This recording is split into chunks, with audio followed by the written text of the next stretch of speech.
Seja bem-vindo ao Seminário de Teologia e Vida Cristã Palavra da Vida. Você está em mais um curso de teologia cuja proposta é fazer alargar o seu conhecimento na área teológica, um curso descomplicado, contextualizado, provocativo, reflexivo e que faça sentido para a nossa vida cotidiana, porque entendemos que não só a construção conceitual da teologia, respeitando as correntes da teologia construída nesses quase 2000 anos, mas isso só não é suficiente. Nós pretendemos que a partir do entendimento bíblico, dos conceitos esclarecidos, nós possamos reproduzir isso em uma espiritualidade no nosso cotidiano e nas relações. Seja bem-vindo a mais uma aula do curso de teologia do Seminário. A matéria que a gente vai iniciar hoje, tem por título Ética e Espiritualidade, tá? Ética e espiritualidade é o título da matéria, São esses dois pontos aí que a gente vai abordar ao longo aí dessas 8 aulas aproximadamente que a gente vai ter, tá? Então, até para ficar registrado aqui, deixa eu indicar para vocês, esses livros aqui, se vocês quiserem anotar, tudo bem, senão vai ficar... Ética Cristã, tá na câmera aqui, Ética Cristã hoje, Alan Pallister, mas eu vou postar tudo isso aí no grupo, tá? Então não se preocupe aí se vocês não conseguirem anotar e tal.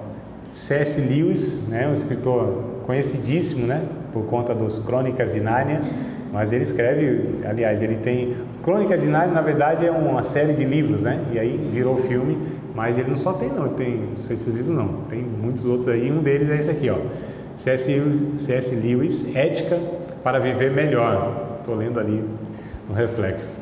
Tá? Diferentes atitudes para agir corretamente. Então, vai falar sobre ética. Outro aqui, Ética e Espiritualidade. Muito bom também, não é conhecido o autor, O escritor não é conhecido, Marcos Azevedo, tanto quanto os outros, eu estou dizendo, mas excelente conteúdo que tem aqui, tá? Ética e Espiritualidade em busca de uma cidadania integral. Esses aqui são, assim, mais fantásticos, excelentes. Contra a cultura, o autor já é bem conhecido, David Platt, conhecido, digo, no meio teológico e tal. Esse vai falar de uma série de polêmicos aqui, série de pontos, assuntos polêmicos. Só vou falar para vocês terem uma ideia, tá? Ele vai falar sobre ricos e pobres, o evangelho e a pobreza, o evangelho e o aborto, olha só. O evangelho órfãos e viúvas, fala sobre órfãos, viúvas, escravidão sexual, tá? Fala sobre o casamento, moralidade sexual, etnias, vai falar sobre racismo, liberdade religiosa e vai falar sobre o povo não alcançado. Então aqui fala-se de pornografia, orfandade, tudo isso numa abordagem ética, tá? Esses assuntos numa abordagem ética. Bem semelhante a esse aqui, o cristão e as questões éticas da atualidade. Bem semelhante a esse aqui também, mas tem alguns pontos diferentes, Só vou ler aqui só para vocês entenderem. Vai falar também sobre os pobres, oprimidos e os órfãos, direitos humanos. Vai falar sobre o materialismo, jogos de azar, o que o Evangelho fala a respeito disso aí. Comunicação, entretenimento, pornografia, fornicação, divórcio. Deixa eu ver o que mais aqui. Células-tronco, Então, o que a Bíblia, qual é a posição cristã para essas questões? Aborto, homossexualidade, crime, pena de morte, como que a gente, qual é a nossa posição a respeito disso? Suicídio, infanticídio, eutanásia. Será que o cristão pode, praticar a eutanásia? Então, vai falar sobre células-tronco, como eu falei, alcoolismo, drogas, sobre as guerras, sobre riqueza, a economia. Vai falar sobre o que muito se fala hoje, é sobre os direitos dos animais, os pets, Então, olha que coisa interessante aqui. Tudo isso, como eu disse, numa abordagem ética, Então, esses livros aqui eu recomendo para que vocês possam adquirir um deles, tá? Tem 5 aqui. Se nenhum deles conseguir, esse aqui, Ou, aliás, se vocês falam, não, André, qual desse aqui? Esse aqui. Adquiram esse primeiro. Não é que os outros, adquirir esse está bom o suficiente? Não, mas adquiram esse primeiro aqui, fantástico. São, nossa, umas abordagens assim Eu não vou nem falar porque é muita, mas muita coisa. 10 capítulos, ó, mas que vai falar de um monte de coisa, tá? Mas tudo relevante, muito bom mesmo. Se vocês quiserem até sexo antes do casamento, poligamia, sobre o celibato, é muita coisa, né? Não vai dar tempo de eu falar aqui, senão eu gasto muito tempo falando para vocês. Mas depois até da aula, se vocês quiserem dar uma folheada, ver direitinho, tá? Esse aqui é o primeiro que eu recomendo. Se não conseguir pegar os 5 de uma vez, é difícil, né? Mas peguem esse. Agora, esses outros aqui também, deem atenção, tentem investir na biblioteca de vocês, no conhecimento de vocês para adquirir, tá? Então, esses aqui. Quem quer um negócio mais refinado, quer saber de a ética mais na questão acadêmica, que é interessante também, a origem na filosofia, aí tem isso aqui, ó, direito e ética, tá? Isso aqui é uma coisa mais acadêmica, mas não é chato não de ler. Então, vai falar sobre a ética em Aristóteles, Hobbes e Immanuel Kant, né? São mais teóricos e uma abordagem mais filosófica, tá? Esse aqui também, ó, excelente, bom demais, tá? Para vocês adquirirem se quiserem. Ética, jamais uma questão ministerial, então talvez vão interessar aqueles que exercem mais a liderança na igreja, né? Mas enfim, quem quer conhecimento também, é um livro que vale muito a pena estar comprando e lendo, né? Tem uns que só compram, não leem. Meu Deus, acho que estou falando de mim. Mas vamos lá. Então, só para ficar aqui os livros recomendados, vou ainda recomendar mais 2 que eu não tenho aqui em mãos. Vou postar lá todos esses, mais 2 lá. Esqueci agora o autor. E esqueci mesmo. Bom, enfim. Mas são excelentes autores e esses livros eu vou recomendar para vocês. Mas vamos lá para o nosso conteúdo introdutório. Vocês sabem, né? Aula introdutória a gente faz aquela saladinha, fala, né, de uma forma até bem superficial, de vários pontos. Depois nas outras aulas a gente vai retornando e vai aprofundando mais os pontos que a gente vai falando aqui, tá? Mas interage, participem, todos vocês que estão presentes, né? Pela fé, né? A gente fala na câmera aqui, tá? Todos vocês que estão presentes aí, a sala toda aí lotada. Mas vamos lá, então ética e espiritualidade. Bom, primeiro deixa eu falar, né, de uma forma bem aqui pontual sobre o título, né, ética. O que é ética? Aliás, deixa eu saber o que está na mente de vocês, o que vocês até hoje ouviram falar sobre ética, definição, o que vocês, ouvindo assim, ética, o que vem na mente de vocês? Educação? Tá, sim, educação. Honestidade. Postura. Comportamento. Tá, então, mais alguma coisa? Vejam aí se associam, né? A palavra ética. Disciplina. Postura, comportamento, disciplina, educação.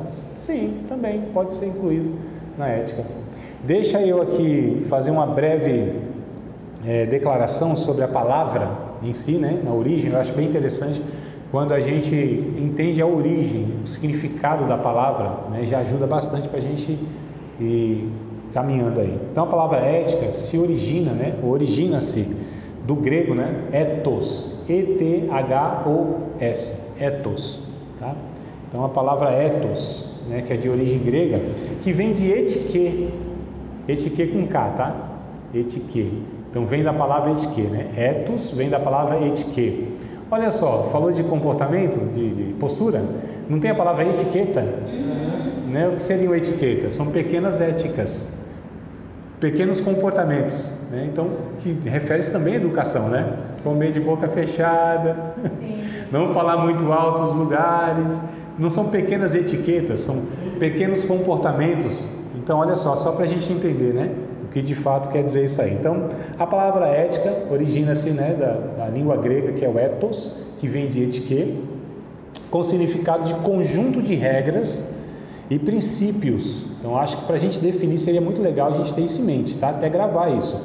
O que seria ética? Um conjunto de regras e princípios, tá? Um conjunto de regras e princípios para proteger e promover uma convivência harmoniosa. Então, olha só, o que seria uma ética? É um conjunto de regras que um grupo, um coletivo, né, ali cria para que ali possa ter uma convivência harmoniosa, né, e que proteja também aquele grupo. Vou dar um exemplo para vocês. Talvez uma das éticas mais conhecidas que nós temos, e mais rigorosa, talvez seja a ética na medicina, né? A ética médica. Dificilmente a gente vai se consultar com o médico, mesmo que a gente fale, ó, um médico assim assado, ele me receitou isso, ele deu tal diagnóstico. Dificilmente o médico que está nos atendendo vai criticar, por mais que esteja errado. Ele não vai criticar na maioria das vezes. Ele apenas vai fazer o seu diagnóstico e vai, né, receituar aquilo que ele entende. Dificilmente ele vai pegar um companheiro de profissão e expor ele dessa forma. Então a ética médica é bem conhecida por ter esse rigor, né? Então olha só, eles se protegem. A gente não está falando aqui de uma maneira a encobrir erros, pecados ou crimes, não é isso. A ética pretende de fato criar regras para que haja harmonia, né? Regras mínimas que a gente deve ter. Porque quando a gente não tem num coletivo regras mínimas de comportamento, né, dessa educação, da postura, muitas vezes aquele coletivo ele fica prejudicado, desarmonioso. Então é bem fácil quando a gente vê que faltou ética no lugar, quando desarmoniza a convivência, o coletivo, né? Então alguma regra lá foi quebrada, algum acordo que se tinha, e muitas vezes esse acordo não é uma coisa que todo mundo fala, não, vamos entrar nesse grupo aqui, ó, e a regra é essa. Quando você já pertence a um grupo, né? E nós pertencemos a muitos grupos, grupo da igreja, grupo da família, grupo lá na universidade, na vizinhança, enfim, são grupos sociais que a gente chama, né? Que a gente convive. A gente não percebe nessa metodologia e nessa avaliação mais teórica que esse aqui é um grupo, isso aqui é um grupo. Não, é nossa vida comum, nossa vida cotidiana, a gente vai convivendo, pertencendo a esses grupos, né? Então, por exemplo, na igreja a gente tem numa liturgia, a gente tem uma etiqueta lá, a gente tem uma ética, né? Que é você se movimentar o mínimo possível, né? Porque lá não é isso, né?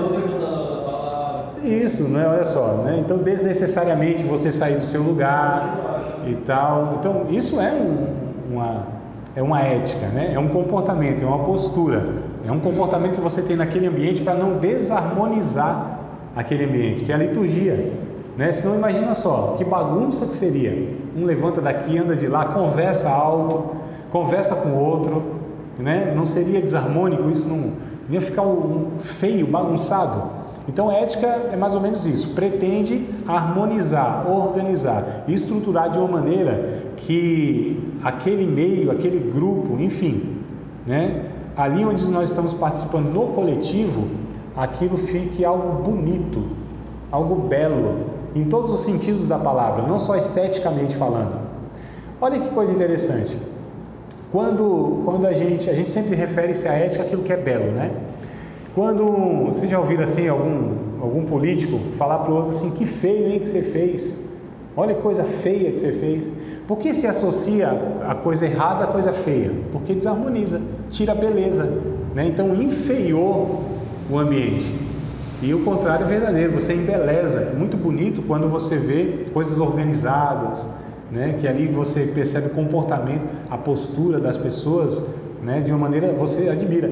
Eu me lembro de um texto bíblico, quer dizer, nem lembro do texto bíblico em si, lembro da história bíblica, que foi quando a rainha de Sabá foi ver Salomão, porque ele tinha uma fama, né? Correu lá por muitas nações, e a rainha de Sabá foi ver se ele de fato tinha mesmo, né?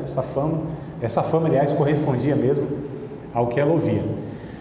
E aí, chegando lá, o texto bíblico vai dizer que ela começou a observar aqueles que trabalhavam no palácio, como eles subiam a rampa, como eles se organizavam. Então, olha só, essa observação de toda essa estrutura, né?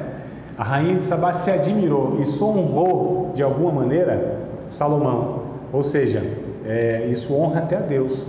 Então a nossa ética pretende fazer isso, honrar a Deus em última instância, né? Então só para a gente conceituar aqui. Só que assim, ética, como a gente está definindo aqui, é um conjunto de regras. Quem é que define essas regras? Quem é que diz que a regra é boa ou não é? Que essa é e não é? Que medida ela tem que ser implantada ou não? Né? Talvez a gente nunca pensou num negócio desse, né? Ética, mas quem é que decidiu que isso é ético e isso não é ético? Todo mundo, vocês acham que tem ética? Todo mundo? Não? Tem gente que não tem postura nenhuma, né? Isso, né? Você falou de postura, né? Então não tem postura nenhuma, essa pessoa não tem ética. Vocês sabiam que o ladrão tem ética? Ética de ladrão. É que a ética do ladrão a gente considera como antiética. Mas ele tem uma ética. Considerando que a ética... Não, se a gente considera que a ética é um conjunto de regras, então o ladrão tem um conjunto de regras. Princípios e valores. Quais são os princípios, os valores e a regra de um ladrão? Roubar? Pegar o que não é dele? Sim, é verdade. Olha como para nós é um negócio absurdo. Porque isso é antiético. Não é que ele não tem ética, ele tem uma ética. Mas em relação à ética da grande maioria, isso é uma antiética. Então não é que ele não tem um conjunto de princípios, valores e regras. Ele tem.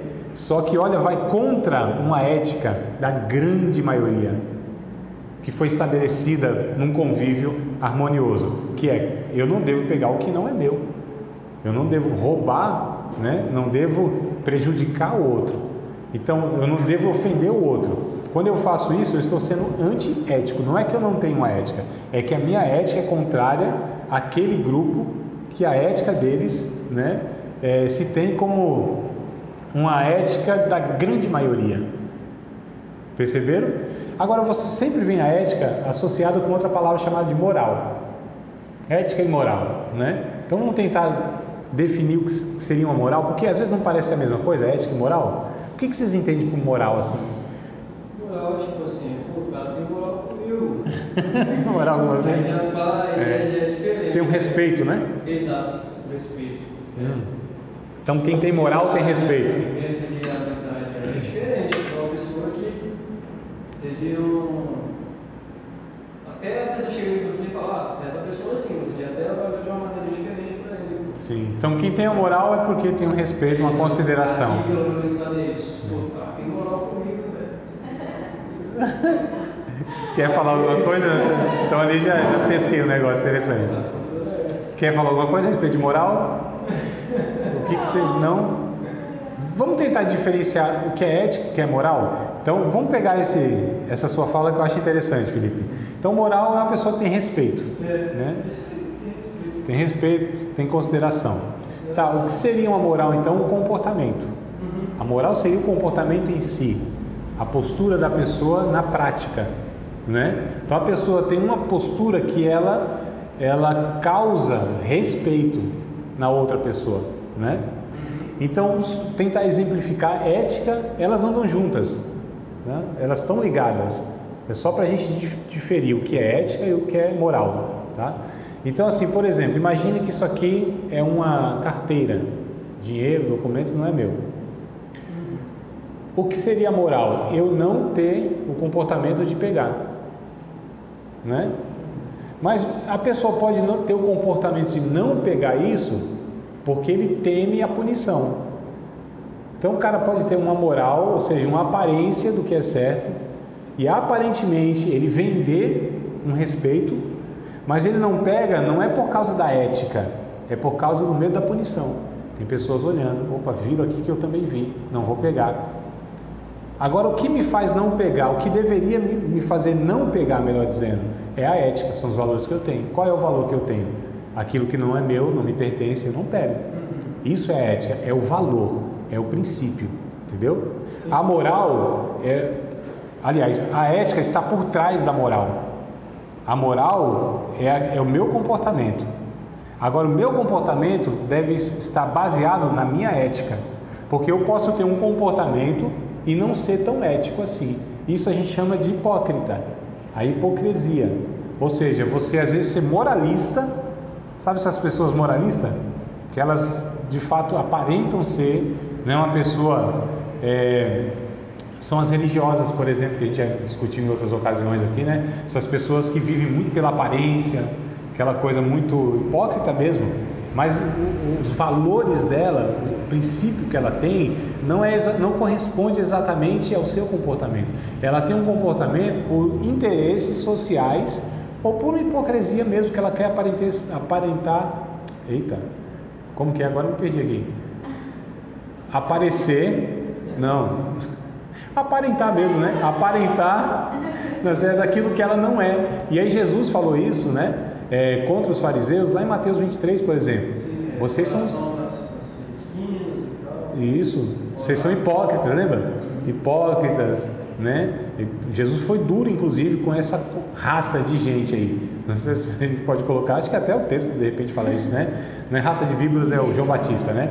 Mas vocês, hipócritas e tal, vocês, deixa eu pegar o texto aqui, porque o termo é duro mesmo, mas Jesus trabalha em todo o capítulo 23, se não me falha a memória, essa mensagem dura de Jesus aí. O negócio aqui não foi, Jesus não aliviou não para esse pessoal aqui, né? E ele vai falar aqui nesses termos mesmo, né? É o capítulo 23 de Mateus, é isso mesmo, capítulo 23 de Mateus. Olha só, Jesus por vezes, não só uma vez só, ele vai falar usando esses termos, né? Vocês são hipócritas, vocês são cheios de hipocrisia, os termos que ele usa, né? Todo o capítulo 23, né? Insensatos, cegos, olha os termos pesados que Jesus usa aqui, né? Vocês são fariseus hipócritas, escribas hipócritas, condutores cegos, olha só, irmão, diversas vezes aqui, né? Fariseu cego, limpa primeiro o interior do teu prato, para que também o exterior fique limpo. Ai de vós, escribas e fariseus hipócritas. Estou lendo 27, tá? Porque sois semelhantes aos sepulcros caiados, que por fora realmente parecem formosos, mas interiormente estão cheios de ossos de mortos e de toda imundícia. Verso 28, assim também vós exteriormente parecem, né? Vocês parecem justos aos homens, mas interiormente estão cheios de hipocrisia, iniquidade. Então Jesus começa aqui, ó, a soltar, rasgar o verbo mesmo, né? Ele também chama de serpente e raça de víbora. Lá no 33, né? É verdade, ó. Serpente, raça de víboras, olha só, serpentes, raça de víboras, como vocês vão escapar da condenação do inferno?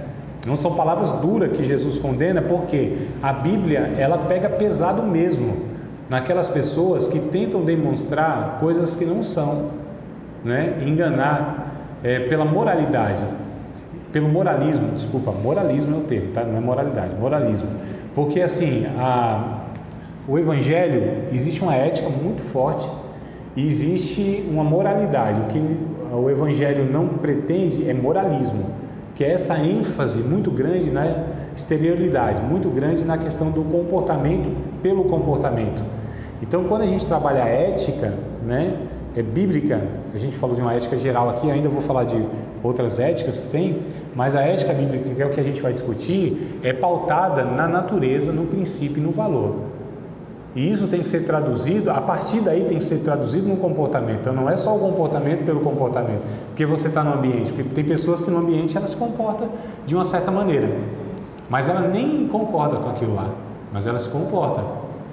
Então muitas vezes não traduz, ela tem um comportamento, né, por uma questão de politicagem ou de aquele boa vizinhança, politicamente correto, né? Isso vai fazendo com que as pessoas ajam hipocritamente, que as pessoas não expõem a sua identidade, né?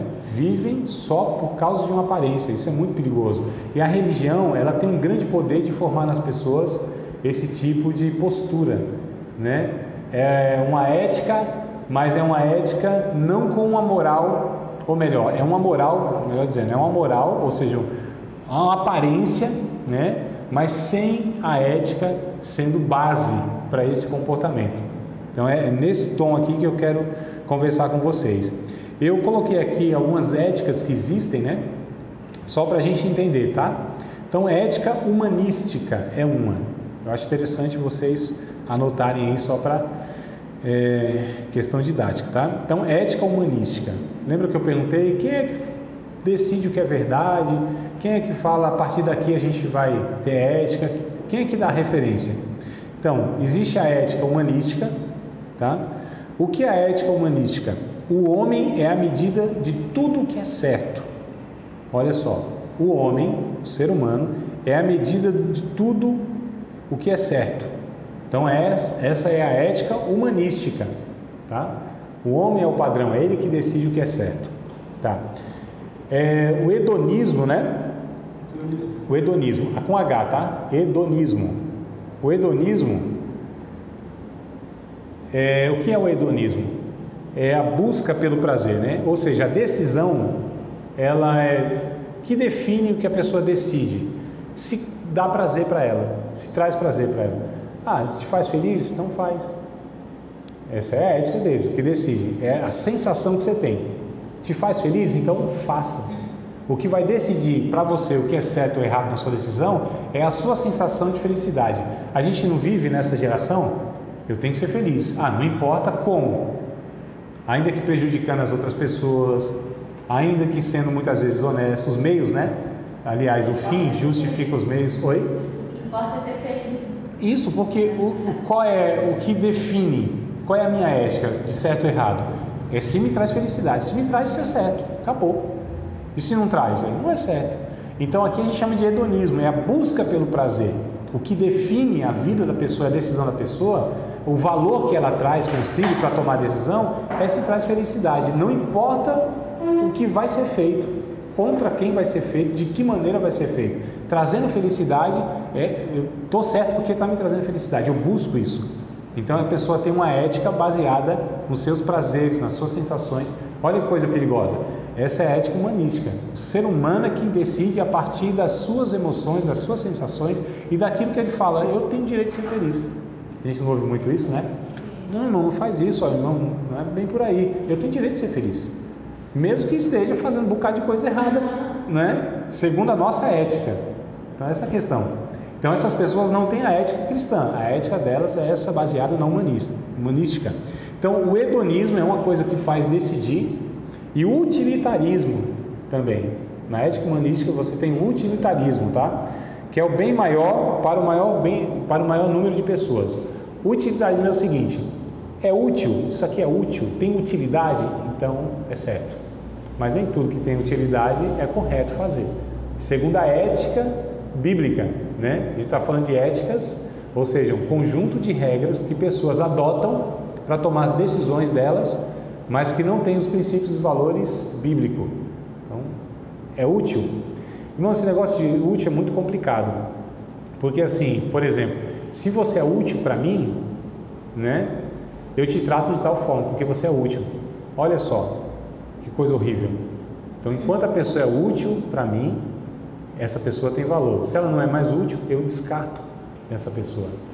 Perceba que perigo que tem essa ética humanística, né? Esses princípios e valores que a pessoa ela adota para tomar suas decisões e para se relacionar. Então tudo isso aqui é relacionamento, no final das contas.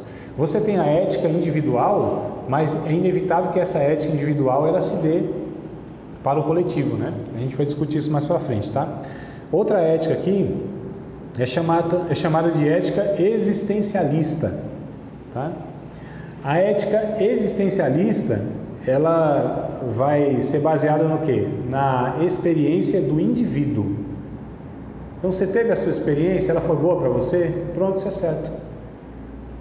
Quem é que fala que o negócio aqui não é certo? Para mim foi. A minha experiência é que vai decidir. Olha que loucura. Já pensou, irmãos, se cada um decidir o que é certo, estabelecer aquilo como uma verdade por conta da sua experiência? Então a minha experiência individual, como indivíduo, ela não pauta o que é certo ou errado. Não sou eu que decido isso como indivíduo, o que é certo ou errado. Por quê? Primeiro que eu vivo num coletivo. Então imagina só se num coletivo um monte de indivíduos falar, não, isso aqui é certo, isso aqui que deve ser adotado, porque a minha experiência é boa nisso aqui. A minha experiência, abortei um filho. Não é. Na minha experiência foi a melhor coisa que eu fiz na minha vida.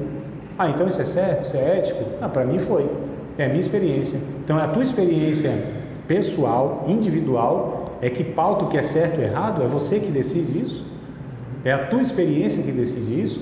Irmãos, nós temos experiências aí horríveis de pedofilia, né? Por exemplo.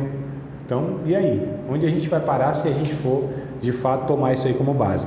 Então, ética humanística, existencialista, ética naturalista. Outra ética aí que se tem também, tá? Ética naturalista.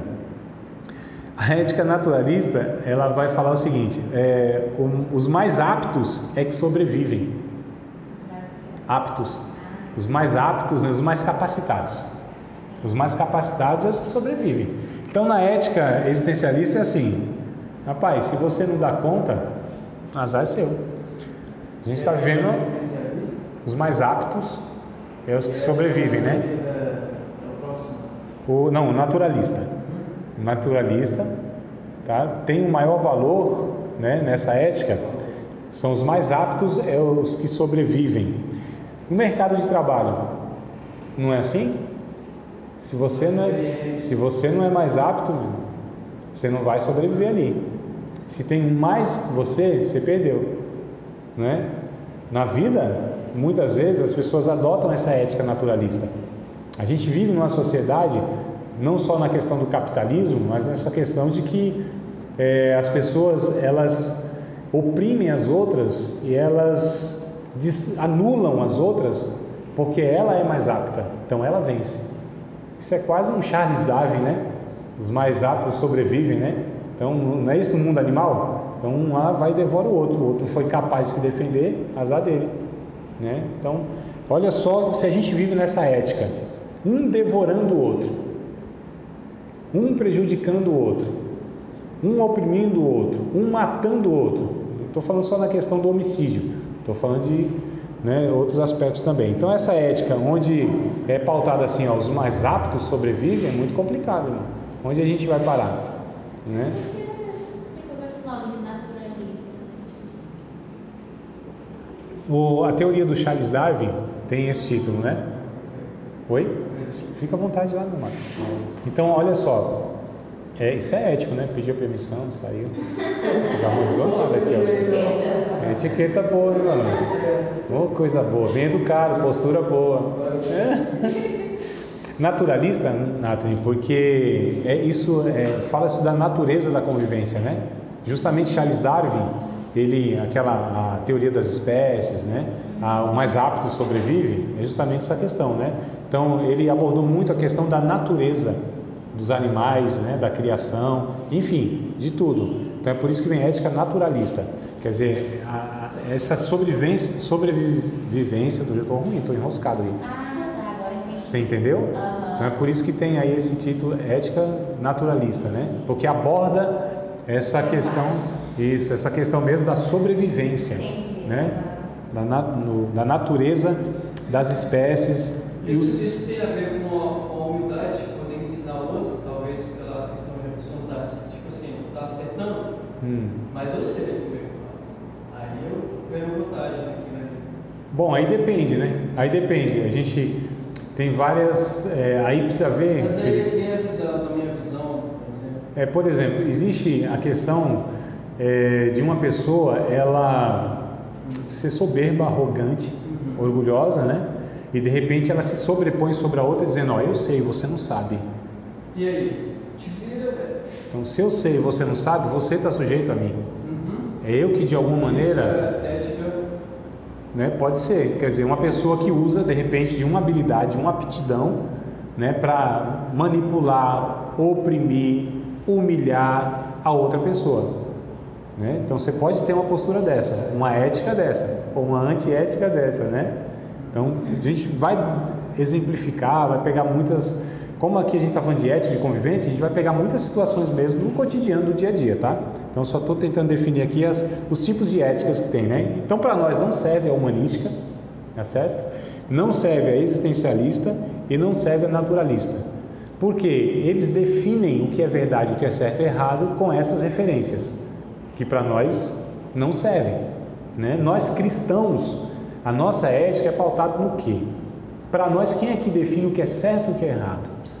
Não é a cultura, não são as elaborações intelectuais, né? Não é a economia, o mercado de trabalho, o sistema capitalista, não são as leis, muitas vezes, porque tem coisa que é legal, mas não é moral, né? Tem coisa, por exemplo, já teve época no nosso país, inclusive, que a escravidão era legal, não era crime, mas é moral? Não, nem tudo que é legal é moral, né? Isso é muito discutido, por exemplo, na questão de políticos. É legal, está na lei, eles têm direito de um monte de recurso lá. Como que é? Auxílio aluguel, é viagem, é terno, é tudo. Os caras, tudo. Fala, não, mas é lei. Eu tenho direito, isso eu tenho direito, é legal. Tá, mas isso é moral? Será que isso aqui é moral? Será que isso aqui é justo? Será que isso aqui é ético? Então, nem tudo que é legal é moral, né? Então tem essa questão. Então, quando é pautado também pela legalidade, nem sempre é o que está na lei é ético, é correto, né? Então, mas quem criou isso? Um grupo de pessoas para se protegerem e para se beneficiarem, né? Mas prejudicando, na verdade, o maior coletivo. Então percebam que aqui não é um indivíduo, claro, porque é um grupo de pessoas que são beneficiados, que tem essa ética ou essa lei em favor deles. Mas isso é antiético, porque prejudica, desarmoniza, ofende a grande maioria. Um juiz pode usar uma ética que não seja um padrão cristão para usar como lei. E aí está entrando a ética Humanística. Isso, humanística, né? Em favor. Porque ele vai usar o que é útil. Agora, assim, na verdade, o juiz, não é que o juiz só aplica a lei, né? Então, o juiz usa da legalidade. Agora, o juiz vai ter que ter, de fato, uma ética, um conjunto de valores para que ele aplique essa lei. Não é um negócio tão simples, é por isso que tem as abordagens filosóficas, é por isso que tem, né, para a gente compreender. Como a nossa proposta não é discutir ética no sentido mais acadêmico, teórico e filosófico, e sim mais uma questão de valores e princípios bíblicos e para um relacionamento mesmo do cotidiano, então a gente não entra nessas questões que é bem complexa, mas é interessante também, né, se vocês quiserem se aprofundar. Esses dois livros aqui que eu indiquei, principalmente esse Direito e Ética, Ética e Direito, né, que fala de Aristóteles, Kant e Hobbes, são os teóricos aí sim vocês vão ter essas informações aí mais acadêmicas e tal, que é bem interessante, vale a pena também. Mas enfim, essas três éticas aqui para nós não é algo que a gente adota, que a gente tem como referência para nós. O que seria a ética cristã? Quem é o padrão? Quem é que decide o que é certo e errado? Quem é a referência maior? Quem é que decide para nós falar assim, não, isso é certo e isso é errado? Esse deve ser o comportamento de vocês em todas as situações, em todas as relações da vida. Quem é que define isso? E a ética cristã, Deus é o padrão e a fonte da verdade. Tá? Deus, eu nem estou falando apenas a palavra, lógico, é aquilo que expressa a natureza de Deus, mas vai ainda para além da palavra, mesmo porque quando a gente fala de ética cristã, a gente não está falando apenas de um conjunto de regras, não é apenas isso, tá? A ética cristã vai muito para além disso. A ética cristã trabalha a partir de valores e princípios, a partir de uma natureza que nós recebemos. E quem é para nós o padrão de ética? Quem é o padrão de verdade? Cristo. Jesus é aquele que a gente se espelha para ter o comportamento, a educação cristã, né? Então, porque assim, você tem muitas vezes um conjunto de regras, várias frases, várias regras, mas nem sempre elas dão conta de trazer os detalhes da vida, né? Então tem muita coisa, inclusive, que a Bíblia não tem uma resposta direta, não tem, né? Só que a gente precisa entender o princípio e os valores que a Bíblia traz para nós, como por exemplo, direito à vida, se a gente vai falar de aborto. A Bíblia não tem um texto direto para falar, não pode abortar. Aborta no caso, pode abortar em caso de estupro. Não pode abortar em caso nenhum.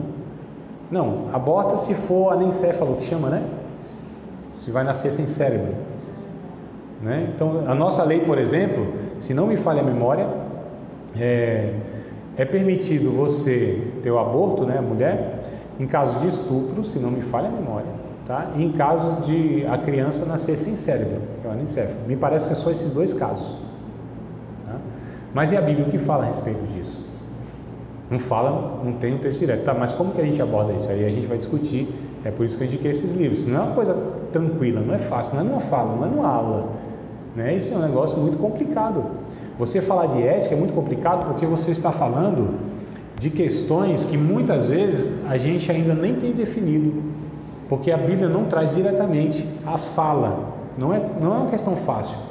E você tem muitos casos, né, suas variantes que a gente chama, E nesse caso aqui, porque até aqui a gente tinha até concordado, tem até uma lei, a gente até chegou nesse consenso. Mas se acontece algo que tem elementos diferentes desse, como que a gente lida?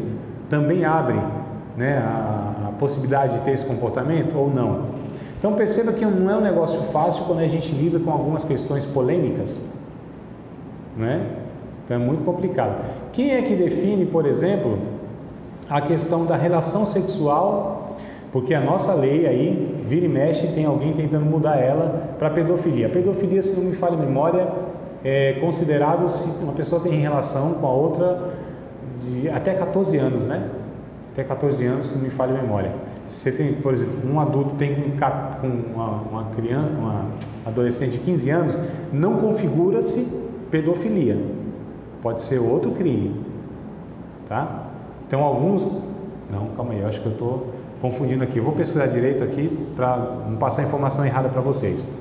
Deixa aqui eu deixar esses detalhes de lado, senão eu vou, né? Talvez passar a informação errada é pior. A questão é, você tem a maioridade. Quem define a maioridade? Depende do país, depende da cultura. No nosso país, você tem 18 anos para certos casos. Você tem 21 anos para outros casos. Estou falando só da questão sexual, estou falando da maioridade para não configurar crime A ou crime B.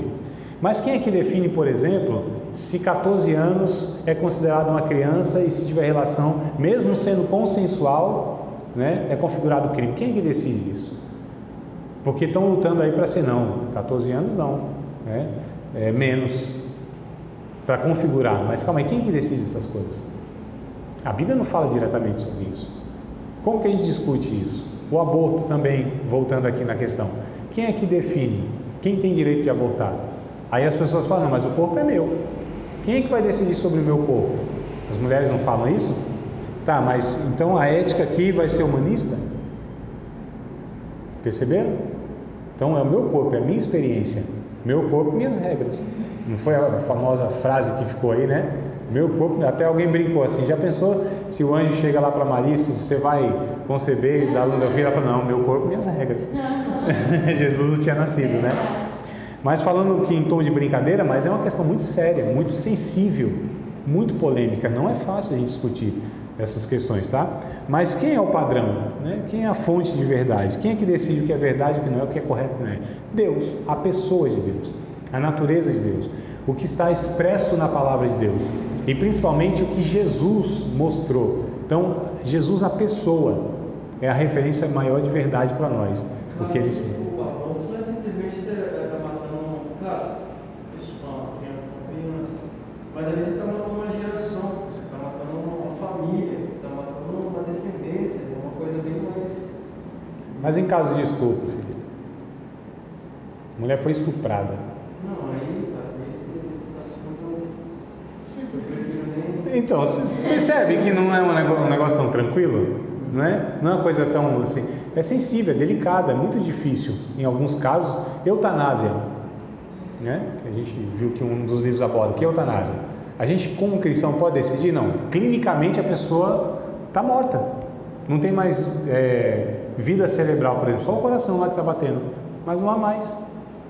O cérebro não funciona mais. Tá, e aí? Como que a gente vai fazer? Nós podemos autorizar, então? O que é eutanásia, né? Até o termo. É boa morte. Seria uma morte boa. Isso é que tem morte boa. Mas e aí? O cristão pode tomar essa decisão? Será que pode? Uma pessoa em estado vegetativo. Percebam que são questões complicadas, né? Não é fácil. Então, a gente precisa entender que a ética cristã, ela precisa buscar respostas, tá certo? Na natureza de Deus, na verdade que Deus estabeleceu. E que nem sempre, como eu disse, é tão clara, porque não tem versículos bíblicos falando de muitas coisas que nós enfrentamos hoje.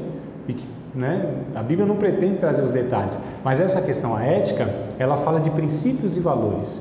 E aí a gente precisa ter uma referência muito clara de quais são os nossos princípios e quais são os nossos valores, o que para nós é um valor, né? A gente vai falar sobre algumas questões assim. Bom, deixa eu pelo menos trazer aqui para vocês alguns outros conceitos, né, de teóricos e tudo mais. O que seria a ética, por exemplo, né, para Aristóteles, que a gente falou aqui. A filosofia trata muito sobre essas questões, né? Então seria um comportamento sem excessos, sem falta, né? E sem exageros. Então, olha só como Aristóteles, ele entendia o que seria um comportamento ético, que não tivesse excessos, não tivesse falta e nem exageros. Seria mais ou menos ele chama de média dourada, um equilíbrio, nem muito faltando, nem muito exagerando, né? Seria aquele meio termo. O que seria um comportamento ético? Quando há equilíbrio nas coisas, né? Os extremos, na verdade, são coisas muito complicadas, quando a gente leva as coisas muito no extremo, tá? O Immanuel Kant, por exemplo, ele definiu, ou ele traz, né, um dos conceitos de ética, é que assim, fazemos porque queremos ou esperamos retorno. Olha a ética. Nós fazemos porque queremos ou esperamos retorno. Então, nosso comportamento, muitas vezes, é porque há um interesse ali, né? Nós queremos fazer porque nós vamos esperar um retorno. Então, é uma ética que ele elaborou, Immanuel Kant, dizendo sobre um comportamento, né, que tem interesses. Então, comportamento no ministério, ética no ministério, na família e nos relacionamentos é o que a gente vai trabalhar, tá? Então, no ministério, a gente vai falar, né, quais são os comportamentos éticos em um ministério. Lembra que eu falei do médico, por exemplo, né, que não fala mal do outro médico? Então, no ministério, no convívio de uma igreja local, por exemplo, tem que haver um respeito, né, uma reverência